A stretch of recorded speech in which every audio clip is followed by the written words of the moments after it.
اس سے انکار کرنا نہ صرف یہ کہ شوہر کی ناراضگی، تعلقات کی خرابی، بلکہ اللہ سبحانہ تعالیٰ کی ناراضگی کا سبب بھی بنتا ہے۔ اور یہی ایک بہت بنیادی وجہ بنتی ہے بعض اوقات شوہر کو جب گھر میں سکون نہیں ملتا تو پھر وہ باہر تلاش کرنے لگتا ہے۔ پھر اسی طرح ابو ہریرہ کہتے ہیں کہ عرض کیا گیا، یعنی رسول اللہ صلی اللہ علیہ وسلم سے پوچھا گیا کہ یہ بتائیے کہ بہترین عورت کون سی ہے؟ آپ نے فرمایا جب اس کا شوہر اس کی طرف دیکھے تو اس کو خوش کر دے، جب کسی بات کا حکم دے تو اس کی بات مان لے، اور بات ماننے میں پھر وہی اصول رہے گا کہ کوئی غلط کام کرنے کا حکم نہ ہو۔ نیز عورت کی جان اور مال کے معاملے میں شوہر جس چیز کو ناپسند کرتا ہو اس میں اس کی مخالفت نہ کرے، یعنی اگر شوہر کو کسی خاص قسم کا لباس پسند ہے تو ایز لانگ ایز وہ شریعت کی حد کے اندر ہے تو عورت کو وہ پہننا چاہیے۔ اگر کہیں جانے کی بات ہے یا گھر کو کسی خاص انداز میں رکھنے یا کوئی شادی شدہ زندگی میں بہت سارے معاملات باہم ایک دوسرے کے ساتھ مل کے کیے جا رہے ہوتے ہیں، تو ایسی تمام چیزوں میں شوہر کے ساتھ تعاون اور اس کی مدد اور اس کو خوش کرنا جو ہے وہ لازم ہے۔ پھر اسی طرح ایک اور روایت میں آتا ہے کہ دو قسم کے لوگ ایسے ہیں کہ ان کی نمازیں ان کے سروں سے اوپر نہیں اٹھتی۔ وہ غلام جو اپنے مالکوں سے بھاگ جائے یہاں تک کہ واپس آ جائے، اور وہ عورت جس نے اپنے شوہر کی نافرمانی کی ہو یہاں تک کہ رجوع کر لے، یعنی اگر کسی جائز بات پہ خواہ مخواہ میں ضد لگائی ہوئی ہے اور نہیں بات مان رہی، اس وقت تک اگر وہ شادی کے رشتے میں ہے تو پھر نمازیں بھی اور عبادت بھی رزق پر، یعنی اللہ تعالیٰ اپنا حق بھی اس وقت تک قبول نہیں کرتے جب تک وہ بندوں کا حق ادا نہ کرے۔ پھر اسی طرح آپ دیکھیے کہ عورت کو یہ بھی کہا گیا کہ وہ شوہر کی اجازت کے بغیر نفلی عبادت نہ کرے، یعنی نفلی روزے رکھنے یا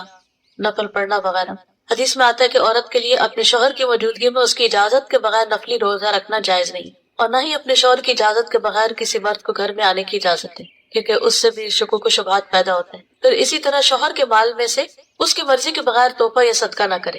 کیونکہ کمانے والا مرد ہے، یا تو عورت کا اپنا ذاتی مال یعنی اگر پیرنٹ سے ملا ہے یا انہیرٹ کیا ہے یا وہ خود کماتی ہے تو اس میں تو اپنی مرضی سے جو بھی وہ کرنا چاہے، لیکن اگر شوہر کی طرف سے کچھ ملا ہوا ہے تو اس میں اس سے مشورہ کرنا اور اس کی اجازت لینا ضروری ہے، کیونکہ اصل مالک بہرحال شوہر ہے۔ اور بہت دفعہ گھروں میں جھگڑے اس وجہ سے پڑ جاتے ہیں کیونکہ ہسبینڈ جو ہے وہ بیوی کو اجازت نہیں دیتا، اور بیوی اپنی مرضی سے اپنے میکے کو یا کسی اور کو کچھ دینا چاہتی ہے، اور ان معاملات میں اختلاف بعض اوقات گھر کی بنیادیں ڈھیلی کر دیتا ہے۔ سوال یہ پیدا ہوتا ہے کہ اتنی ساری چیزیں کیوں بتائی جا رہی ہیں کہ عورت ایسا نہ کرے، ایسا نہ کرے، ایسا نہ، تاکہ ان تمام چیزوں سے بچا جا سکے جس سے گھریلو جھگڑے پیدا ہوتے ہیں۔ اور گھر کا جھگڑا جو ہے یا گھر کا فساد جو ہے وہ صرف دو لوگوں کو متاثر نہیں کرتا، وہ دو خاندانوں کو متاثر کرتا اور پھر آنے والی نسلوں کو بھی، تو اس لیے اس معاملے میں بہت کیئرفل ہونے کی ضرورت ہے۔ پھر اسی طرح یہ ہے کہ شوہر کی اجازت کے بغیر نامحرموں سے گفتگو سے بھی بچنا چاہیے۔ حضرت علی بن ابی طالب سے روایت ہے کہ رسول اللہ صلی اللہ علیہ وسلم نے خاوند کی اجازت کے بغیر عورتوں سے ان کے گھروں میں گفتگو سے منع کیا ہے۔ اگر شوہر کو یہ بات پسند نہیں کہ عورت کسی مرد سے بات کرے تو عورت کو نہیں کرنی چاہیے، کہ بعض اوقات انہی چیزوں سے پھر جھگڑے پیدا ہو جاتے۔ پھر اسی طرح شوہر کا ایمان بڑھانے میں مدد دینی چاہیے۔ صوبان کہتے ہیں کہ جب یہ آیت نازل ہوئی کہ جو لوگ سونا اور چاندی جمع کر کے رکھتے ہیں اور اسے اللہ کی راہ میں خرچ نہیں کرتے، تو وہ کہتے ہیں کہ اس وقت ہم لوگ رسول اللہ صلی اللہ علیہ وسلم کے ساتھ کسی سفر میں شریک تھے، تو ان کے صحابہ میں سے کسی نے پوچھا کہ سونا اور چاندی کے متعلق تو حکم نازل ہونا تھا، وہ ہو گیا،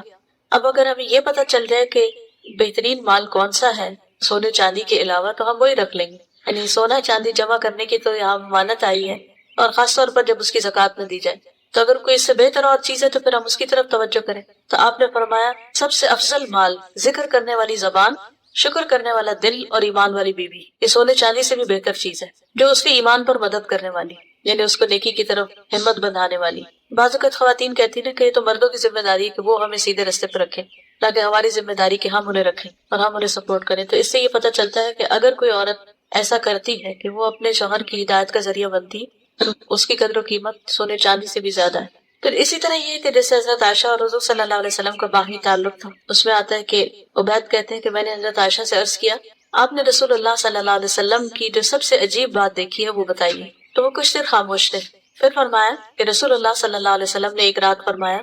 عائشہ مجھے چھوڑ دو، آج کی رات میں اپنے رب کی عبادت کروں۔ اب آپ دیکھیے آپ چاہتے تو خود ہی کر لیتے، لیکن حضرت عائشہ سے ایک طرح سے اجازت لے رہے ہیں کیونکہ یہ ان کا حق تھا کہ ان کے پاس رہیں۔ میں نے کہا مجھے آپ کے پاس رہنا بھی پسند ہے اور آپ کی خوشی بھی پسند ہے۔ چنانچہ آپ اٹھے اور وضو کیا، نماز پڑھنے کھڑے ہو گئے۔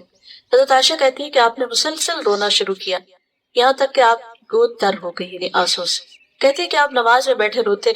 رہے، آپ کی داڑھی تر ہو گئی، پھر آپ برابر روتے رہے، یہاں تک کہ زمین بھی تر ہو گئی، یعنی جب بیٹھ کے روئے تو گود تر ہو گئی. جب زمین پہ سجدے میں روئے تو زمین تر ہو گئی. اتنے میں بلال رضی اللہ عنہ آپ کو فجر کی نماز کے لیے بلانے آ گئے. تو انہوں نے جب آپ کو روتے ہوئے دیکھا تو عرض کیا اللہ کے رسول آپ روتے ہیں؟ اللہ نے تو آپ کے اگلے پچھلے سارے گناہ معاف کر دیے. تو آپ نے فرمایا کیا میں اللہ کا شکر گزار بندہ نہ بنوں؟